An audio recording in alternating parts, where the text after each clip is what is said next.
जैसा कि अभी मौसम की अदला-बदली चल रही है, यानी कि सर्दी से गर्मी और फिर कभी-कभी गर्मी, सर्दी ये सब मिक्स हो जा रहा है, जिसकी वजह से बहुत सारी समस्याएँ जो आपकी रिस्पायरेटरी सिस्टम से संबंधित होती हैं, वो देखने को मिलती हैं। जिसमें कॉमन कोल्ड की समस्या, फ्लू की समस्या, सर्दी, जुकाम, बुखार की समस्या, इस तरह की समस्या आती है।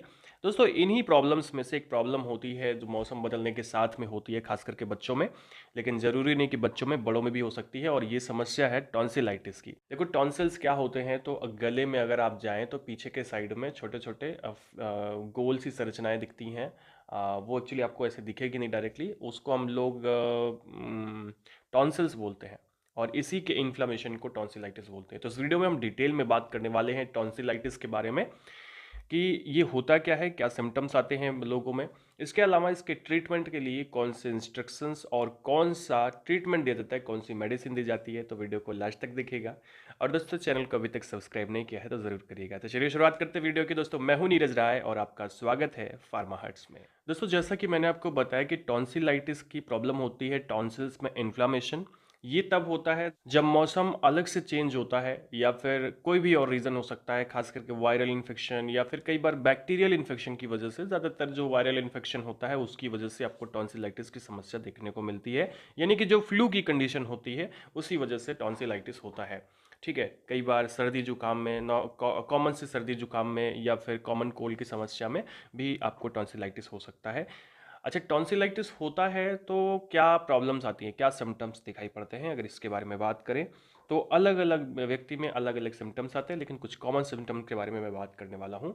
तो देखो, यहाँ पे होता क्या है कि गले में सोरनेस महसूस होती है। यहाँ पे आपको गले में सोरनेस महसूस होगी, गले में दर्द होगा, कोई चीज़ निगलने में कठिनाई होगी। कई बार बोलने में समस्या होती है, नहीं गला बैठ जाता है लोगों का।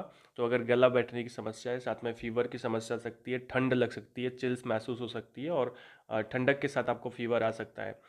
तो ये सारी समस्या देखने को मिलती है। इसके अलावा पूरे बॉडी में दर्द भी हो सकता है। बाकी जो सर्दी जुकाम के लक्षण होते हैं, जैसे कि कंजेशन होना, नाक बहना, ये सारी समस्या, साथ में खांसी आने की समस्या भी हो सकती है।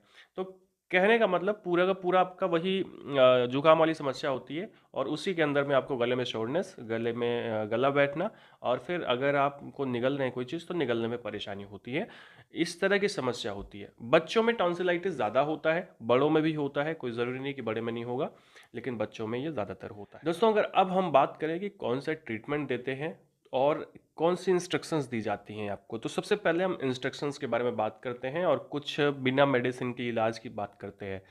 तो इसमें दोस्तों, सबसे पहले स्टीम इन्हेलेशन के लिए बोला जाता है। स्टीम इन्हेलेशन यानी कि भाप लेने की प्रक्रिया की जाती है। दिन में आप 3 से 4 बार भाप ले सकते हैं। इसमें आपको पानी को गर्म करना है, बॉईल करना है। आप उसमें विक्स डाल सकते हैं, या बेंजोइन टिंचर आता है वो, उसको डाल सकते हैं। फिर उसकी जो भाप आती है, आपको एक ऐसे चादर ओढ़ के या तौलिया ओढ़ के आपको आपको भाप लेनी होती है। ठीक है, ये दिन में 3 से 4 बार आप करेंगे, आपके जो कंजेशन की समस्या है, और जो समस्या है गले में सॉरनेस है, वो सब ठीक होती है और बड़ा फ़ायदेमंद होता है। ठीक है, आप इसको करेंगे तो आपको बहुत ही राहत महसूस होगी। इसके अलावा दोस्तों, आप दिन में 3 से 4 बार साल्ट वाटर यानी कि नमक और पानी का गरारा करें।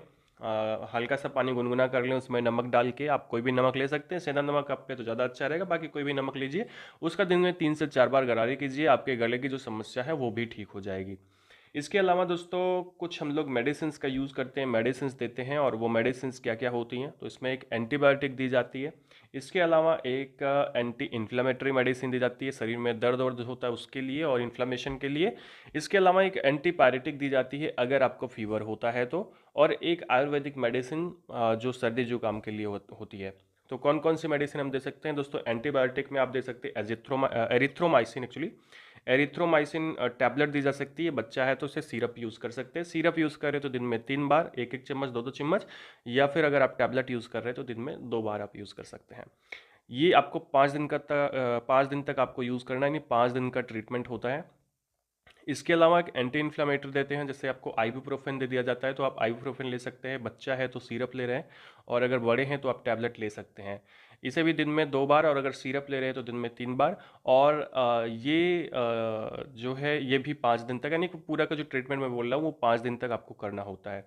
इसके अलावा एक एंटीपायरेटिक आपको पैरासीटामॉल दी जाती है, आप क्रोसिन ले सकते हैं, डोलो ले सकते हैं, पासमजी कोई भी ले सकते हैं, लेकिन तब आपको लेना है जब आपको फीवर होता है, आपको लगता है कि आपको फीवर हुआ है, तो उस कंडीशन में आप इसको ले सकते हैं। ये भी आपको 5 दिन तक लेना होता है, सुबह शाम।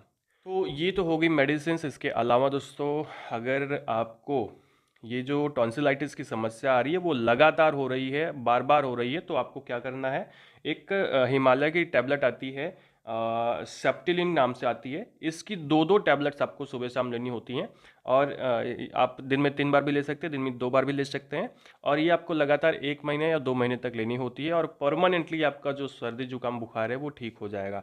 अगर सर्दी जुकाम बुखार और टॉन्सिलाइटिस की समस्या लगातार रहती है तो आप इसको ले सकते हैं। इसके बारे में मैं डिटेल वीडियो कभी बनाऊंगा जिससे आपको इसके बारे में चीज़ें पता चले। इसके अलावा दोस्तों, ये तो ट्रीटमेंट हो गई, जितनी मेडिसिन मैंने आपको बताई। इसके अलावा आपको क्या क्या लेना होता है, तो इसके अलावा आप कोशिश करें कि जितने भी ठंडे खाने हैं, मतलब ठंडा कोई खाने वाली चीज़ है, जैसे कि आपको फ्राइड फूड नहीं खाना चाहिए। इसके अलावा आपको कोल्ड ड्रिंक नहीं लेनी होती है, आइसक्रीम से परहेज़ करना होता है। बाकी सभी लगभग ठंडी चीज़ों से परहेज़ करें। थोड़ा सा ठंडे पानी से नहाने से भी परहेज़ करें, अभी ठंडे का सीज़न चल रहा है। और इस तरह का जो ट्रीटमेंट मैंने आपको बताया, अगर आप लेते रहते हैं तो आपका जो इलाज है वो करीब 5 से 6 दिन में हो जाता है। अगर तब भी आप नहीं फ़ायदा करता, आपको कोई फ़ायदा नहीं हो रहा है, तो आपको डॉक्टर से मिलना चाहिए। टॉन्सिलाइटिस का मेन रीज़न आपको पता करना चाहिए। तो दोस्तों, ये था आज का वीडियो जिसमें हम लोगों ने बात की टॉन्सिलाइटिस के ट्रीटमेंट के बारे में। वीडियो आपको इन्फॉर्मेटिव लगा हो, अच्छा लगा हो तो चैनल को सब्सक्राइब करिएगा, वीडियो को लाइक करिएगा, दोस्तों के पास शेयर करिएगा। मिलते हैं नेक्स्ट वीडियो में। पूरा वीडियो देखने के लिए बहुत बहुत धन्यवाद।